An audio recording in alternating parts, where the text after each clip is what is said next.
ফরিদপুর থেকে ৮ কিলোমিটার দূরে তাম্বুলখানা বীজ উৎপাদন খামারে আমার DJI Mini 4 Pro ড্রোনটি পাঠিয়ে দিয়েছিলাম। আপনারা দেখতে পাচ্ছেন চমৎকার সুন্দর একটি জায়গা, এটা ফরিদপুর সদরের। এখন আমি আমার ড্রোনের রিমোটের স্ক্রিন রেকর্ডটা অন করে দেখাচ্ছি।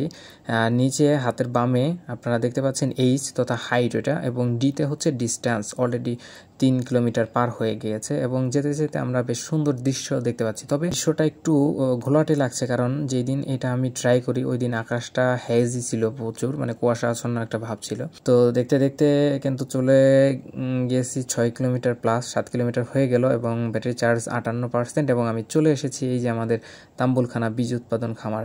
দুই পাশে সবুজ ধান ক্ষেত, ধান চাষ করা হয়েছে এবং মাঝখানে যে রাস্তা, দুই পাশে নারকেল গাছের সারি। এই দৃশ্যটা খুবই ভালো লাগে। তো আমাদের ফরিদপুর সদর শহর থেকে কোনাকুনি সোজা গেলে এটার দূরত্ব মোটামুটি 8 কিলোমিটার দাঁড়ায়, এবং 8 কিলোমিটার দাঁড়ানোর পরে আমার চার্জ 50% হয়ে যায়। তবে ভাবলাম যে না, আর রিস্ক নেওয়া যাবে না, তো তখন আমি ব্যাক করি। তো আপনারা কিন্তু স্ক্রিনে দেখতে পেয়েছেন যে 8100 সামথিং মিটার তথা 8 কিলোমিটার প্লাস চলে যায়। আরেকটা জিনিস আপনাকে দেখতে পাচ্ছেন যে ভিডিও কিন্তু অন রেকর্ডে রয়েছে, মানে ভিডিও রেকর্ড করছে। যদি ভিডিও রেকর্ড না করতাম তাহলে হয়তোবা আরও একটু চার্জ বেশি থাকতো, হয়তোবা 9 কিলোমিটার পর্যন্ত যাওয়া যেত। এত দূরত্বে ড্রোন পাঠাইতে হলে আপনাকে অবশ্যই কিছু সতর্কতা অবলম্বন করতে হবে।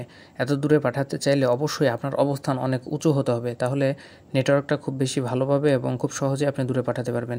যদি আপনার অবস্থান নিচু হয় তাহলে এত ভালো কানেকশন পাবেন না এবং খুব ঝুঁকি থেকে যায়। তো আমি যখন আমার এই ড্রোনটি এত দূরে পাঠিয়েছিলাম তখন আমি 12তলা ভবনের উপর অবস্থান করছিলাম, যার কারণে আমার নেটওয়ার্ক কন্ডিশন খুব ভালো ছিল।